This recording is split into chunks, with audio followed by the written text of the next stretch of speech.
Okay, 2013 Buick Enclave 3.6, and the transmission is the 6T75. This is actually part two with this Buick Enclave. Okay, the first video, which you saw last week, I put them together, is the valve body and the Teardown for the stalling problem. When it would come to a stop, it would shut right down. There was the TSB on it that the owner of the repair shop that sent me the job found. So they just wanted to do, I swapped out the valve body and I installed a brand new Teardown and programmed it. And actually it did fix the problem. But while we were going through this whole thing, the understanding was if something would happen to the transmission, we would continue and do the overhaul. Well, it actually was okay for a couple of weeks. And then the converter, instead of stalling, the converter started to chatter. You know, like you're going over railroad tracks or going over a rough road. And we confirmed that driving with the scan tool. We can see the converter slip was jumping all around. And when it would jumping around, sometimes you would get the chatter as the converter was being commanded on. So with that, we got the okay to pull the transmission out and do the overhaul. So this is what I have on the bench now. It's all down and clean. It landed on my bench around 11 o'clock. I kind of want to do a teardown video, but there's no way that I could have done that because it landed on my bench too early and there's way too much going on here. So what I did was, as I was working on it, getting it ready to go back in, it's all, you know, some of the stuff is together and some stuff I still have to do. I'm waiting for speed sensors, I'm waiting for the converter, stuff like that. So I kind of made a little list here of rebuild tips. I figured I wanted to try to do something with you guys since I really couldn't do the teardown video. So I want to do a rebuild video on the 6T70, 6T75 rebuild tips with you guys. So I'm going to go through my list here so I don't forget anything. And on this transmission, the valve body and the Teardown, we don't really have to touch because that was already done. The valve body's been overhauled. I have the end plug kit in there. The Teardown is brand new and programmed, so that's just going to go right back in once this transmission is together. All right, so I guess what I'll do is I'll get a little closer up on the bench. I got one of my lights out up here because we're actually doing some electrical work and I'm going to get some light over the bench, so hopefully make things a little brighter. So we are in the middle of working on that, so some of the lights hanging above are a little dark, so I wanted to do this after hours where I can get the natural light in, because I think tomorrow morning early it's going to be a little too dark. So let me get a little closer and then we can start with some rebuild tips on this 6T. It'll go for the 6T70, 6T75. This is a 2013, so when I ran the VIN, it came up as a 6T75. All right, so let me get a little closer, and we will get started.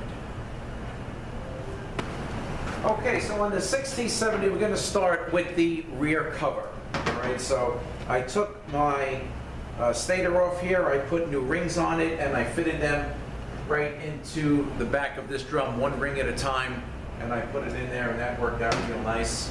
Okay, so in this back cover, in the center here, we have the 2.6 piston, and on the outside, we have the low reverse piston. Okay, so first we're going to talk about the low reverse piston.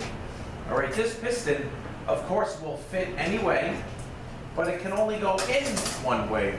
So this is how you line it up, because you can just put this thing in any way, no big deal, it'll fit in. There's no tabs here or anything like that to line up, but this piston does have to go in a certain way, and I'm going to show you how it goes. Okay, first on the cover, you see this little indent right here. Okay, that's what you got to use. And also on the piston, this here, if you can see this right here, is an orifice bleed hole. Okay, and also it has like these little, this little is a little wider. You know, these are straight and this is cut out. So the orifice bleed hole is right in there, and you have to line the orifice bleed hole up with this little indent right here and install the piston. Okay, this is the low reverse piston. So this way, when you go to install the cover in the case, everything will be lined up perfectly, and the cover will drop right in. If you put this in any which way, it's not going to be lined up, and it won't go over the clutches. You won't be able to get the cover on. Okay, so once the piston is in, this will go on, and then you can just work your snap ring around in. Okay, all right, so again, in the center, we have the 2.6 piston. This thing's a real pain to change. They have a snap ring in here that, of course, you have to get out to get the return springs out, to get the piston out. It's a little bit of a pain, so I kind of wanted to get this done because I'm trying to keep up with the work. But I use this tool. Okay, this is a 4on100 shell that I cut out, and I use this also on the 6040s. So I put it here, and sometimes I have to loosen it and move it around, and I'm able to push down the springs to get the snap ring out, and remove the piston, install the new piston, put the springs back in, and install the new snap ring. So, you know, they do make tools for this stuff, but we kind of made this because I use this for more than one transmission. The 6040s also, for the center support, it works perfect to get those snap rings out, to change out those pistons. All right, and then you have your input speed sensor that goes in here, and it gets fed through the case and into where the valve body is. All right, so this is the end cover. Okay, and one thing I did want to show you, so this is the 3.5 reverse drum, and there is a bearing that goes, and the bearing has some tabs on it. Okay, so the tabs are going to face up instead of this way, because then it will not sit right against the rear cover. All right, so the bearing goes like that. And so this is the 3.5 reverse. We're going to talk about this drum now. And inside here is the 4.5/6 clutch. Okay, so this is the cover. So we got that out of the way. All right, now let's talk about the stack up on the 3.5 reverse clutch.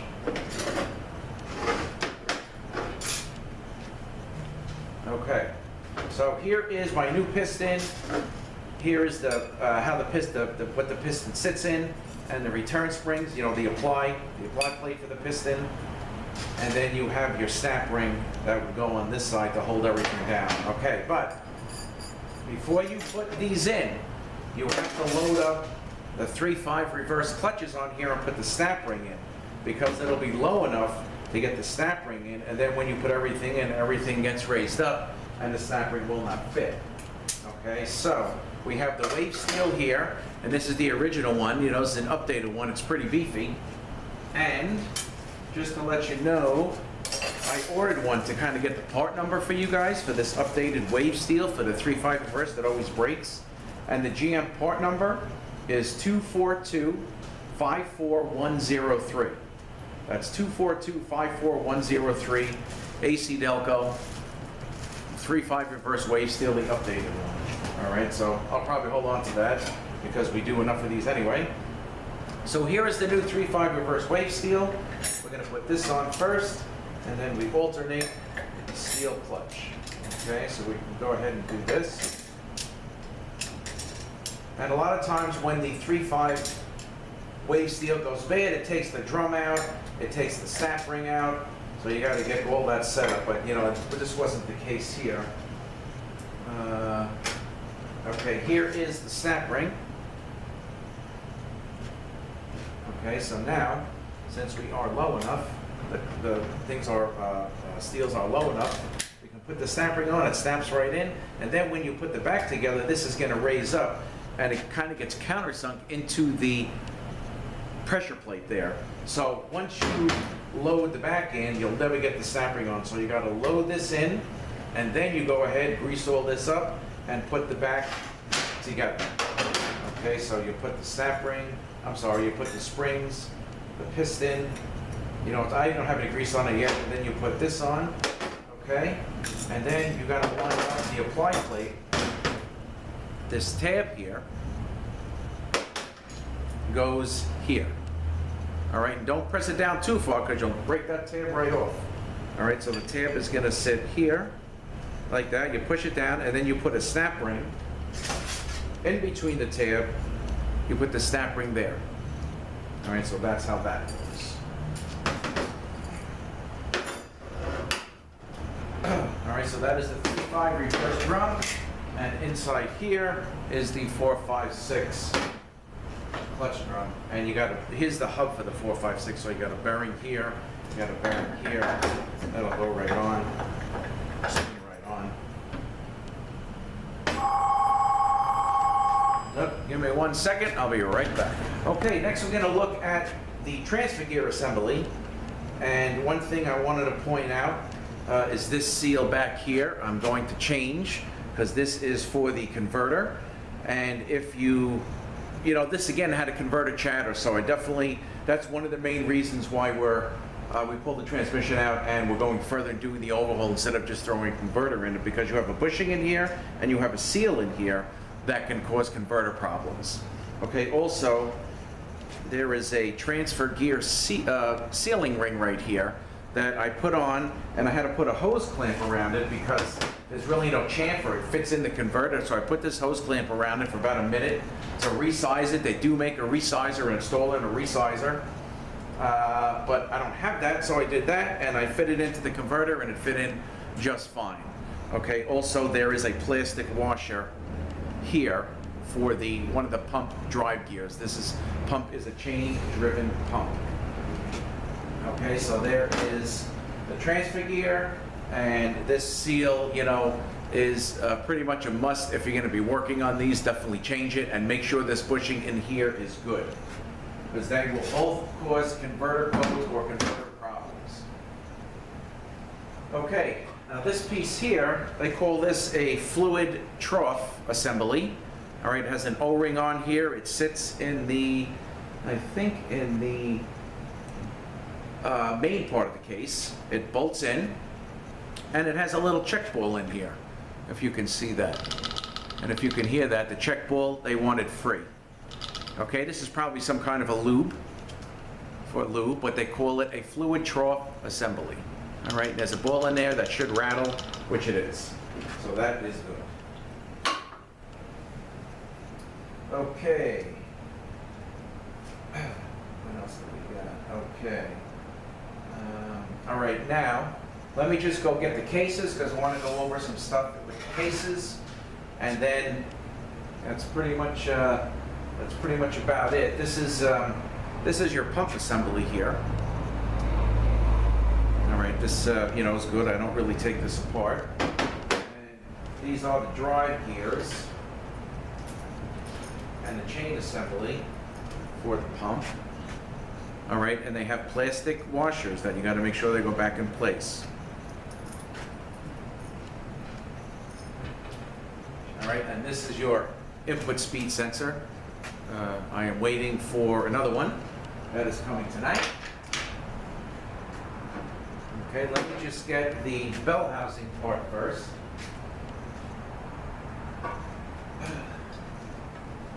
Okay, on the bell housing, I have the front seal knocked in already because it's much easier to do it this way. I have a large bushing driver, and I knock the seal in first before I you know, start with the assembly of this unit. And pretty much what's going to happen is I'm going to set everything up here. All right, here is the new filter that goes on the pump. Set everything up in here with the diff, transfer gears, everything, and then I'm going to put the gasket on, and we're going to set the, well, I'll set everything up in the main case, but the pump and stuff, everything is bolted here. But basically, the two halves I'm going to put together first, and then I flip it onto the bell housing and stack it up to the end cup. All right, but the pump and everything is all bolted down here, and then everything else will go into the main case. But I did want to let you know that I do knock the front seal in first because it's much easier now. All right, so this is a brand new front seal. All right, let me get the other half of the case.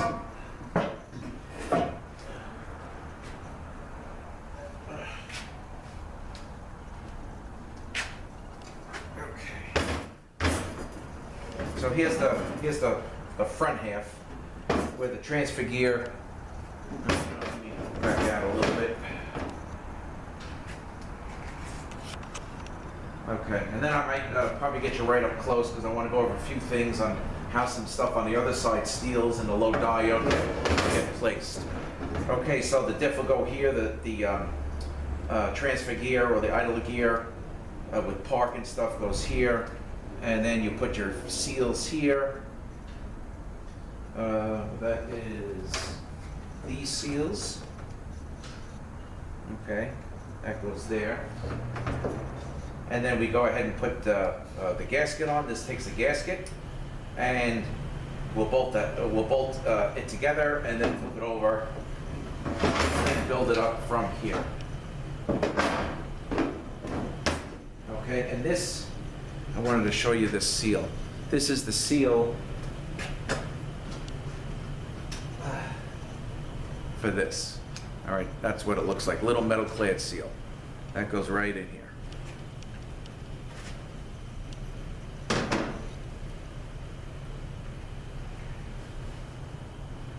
Okay, now what I want to do is just kind of get you up. I have the 1, 2, 3, 4 piston already installed, but I want to get you up close because I want to show you how the steels get situated and the low diode here, how that gets situated as well. You kind of got to look to see how that comes out. All right, so let me get a little closer. Let's see, is there anything else that I wanted to go through? Okay, all right, just give me 1 second. Let me get inside the case. All right, just want to go over this real quick and we'll finish it up. Okay, so I got the 1, 2, 3, 4 piston in here ready. And when you load in the steels, all the steels have this long tab on it, and they all go right here. Okay, so the steel is going to kind of, face pointing that way versus pointing this way. All right, it's going to kind of, point away. And then if you line it up right here, all the steels are going to drop right in. Okay, even if it is a wave steel, it's the same thing. Okay, we have the little tab sticking out there, and just line it up like that, and it'll drop right in. Okay, pretty simple. All right, now, as you disassemble the cover, you take the 3.5 reverse drum out. You're going to take out the 2.6 clutch hub and the 3.5 reverse clutch hub in here. 2.6 clutch hub around here, and a lot of times when that snap ring breaks or that wave steel breaks, it takes this out as well, but this drain is in pretty good shape. And then you're going to come to the low diode. Okay, that is this piece here. All right, and this has to pretty much go in a certain way. So when I take let me back out a little bit. So when I take the steels out, I think that's it, I can't back out. I kind of see where it is, and I make like a scratch mark in the case. Okay, so we have, you see these tabs here. So we have 1, 2, and 3. So they have to go in certain spots so everything falls correctly. So I marked where one of them goes. Okay, and of course if it'll go in, hold it perfectly straight, it'll drop in. And you just line up the tabs, and that'll drop right in. Okay, now the steels, and also the snap ring has this little tab on it sticking up, and I marked where that goes, which was the same spot where one of those tabs for the low diode went. Okay, so I'm going to put that back in the same spot. Okay, now this low reverse pressure plate has a step, okay, and the step is going to face down. Okay, pretty much when you look at it, you see the way the tab is facing, it really can't go this way, so it's got to go this way. All right, and then with this in place and the snap ring in place, then this will go down and you stack up your low reverse clutches.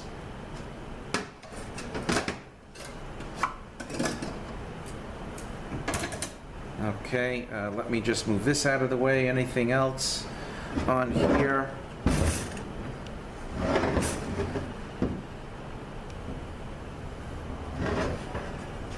This has a internal mode switch, and it has a nail that holds it in place. So what I do is I use my seal puller or a hook to pull the nail out, and then you just gotta maneuver it so it comes out, because it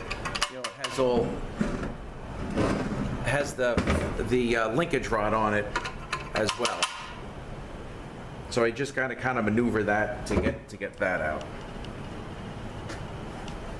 Okay. All right, and one more thing I wanted to show you here on this transfer gear. You got a couple of seals, these little guys that go right in there. All right.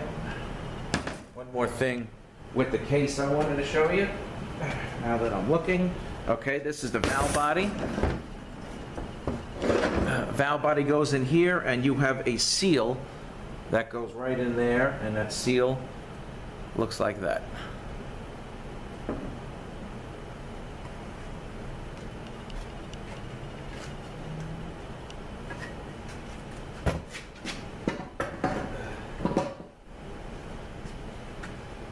Okay, let me just reposition and back it out real quick.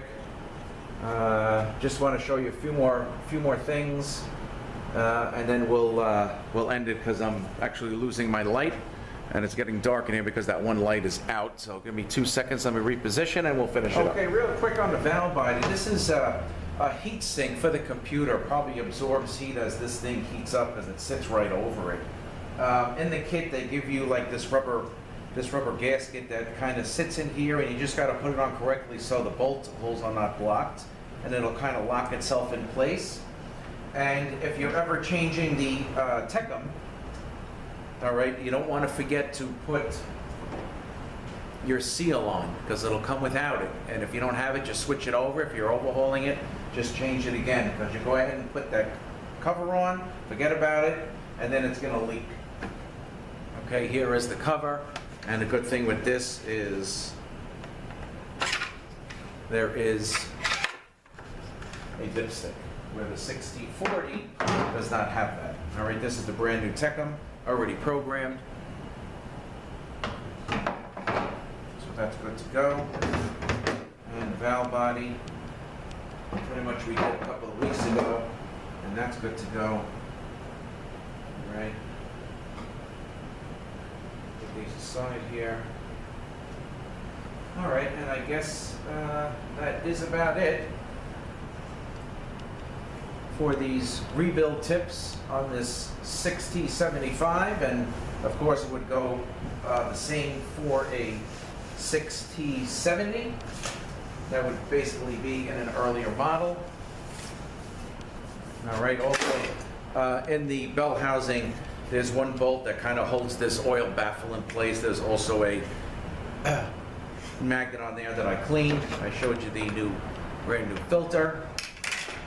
The tools that I use to install those hard to get, these hard to get pistons in and out. And then I'm going to, use the trans gel plus some SDP, slide this piston in, and then go ahead and this is work the snap ring around.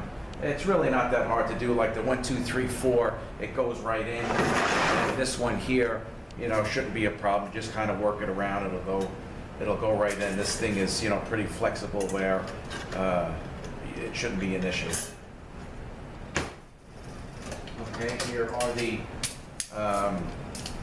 2 6 frictions, and again, the tab, they all go in the same place. And got a banner kit for this.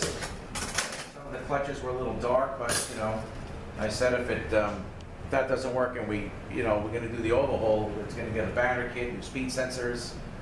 So we're doing it up. So I'm waiting for the speed sensors, waiting for the converter, and I guess that's about it. Again, 2013 Buick Enclave. So I wanted to do something with you guys. So we did some rebuild tips on the 6T75. I thank you guys for watching. Have a great day. And we will see you next one.